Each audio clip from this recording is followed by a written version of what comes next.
Et puisque l'on parle de logement, vous êtes de plus en plus nombreux à installer des panneaux solaires sur votre toit pour faire des économies d'énergie, essentiellement des panneaux chinois, produits de moins en moins chers. Et face à cette concurrence agressive, les entreprises françaises du photovoltaïque sont à la peine. Exemple près de Nantes, où le fabricant Systovi pourrait mettre la clé sous la porte après 15 ans d'existence. Le reportage de Charles Guyard pour Europe 1.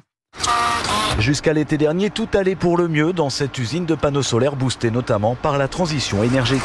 Et puis, les Chinois, en quelques semaines, ont divisé leur prix par deux parce qu'ils sont subventionnés par le gouvernement chinois. Paul Toulouse, directeur général de Systovi. Et donc, ils arrivent avec des camions entiers de panneaux sur le territoire européen à des prix cassés qui rendent la compétition déloyale. Parce que le dumping exercé par les industriels chinois fait que ça a emporté beaucoup des décisions des donneurs d'ordre. Résultat, l'entreprise a vu ses commandes divisées par 5 et qu'elles viennent des particuliers comme des collectivités locales. Ça nous arrive tous les jours de répondre à des appels d'offres. J'ai un exemple où il fallait couvrir un gymnase. On a fait une offre avec des panneaux faits par des gens qui connaissent les toitures françaises. Malgré tous les services qu'on apportait ailleurs, en maintenant des emplois qui ont de la valeur, on se retrouve écarté de l'appel d'offres parce que le prix va à une offre portée par des industriels chinois. Surtaxer les importations extra-européennes ou privilégier la production nationale dans les marchés publics permettrait entre autres de stopper l'hégémonie chinoise dans l'Hexagone où aujourd'hui 90% des installations photovoltaïques sont fabriquées dans l'Empire du Milieu. La correspondance de Charles Guyard pour Europe 1.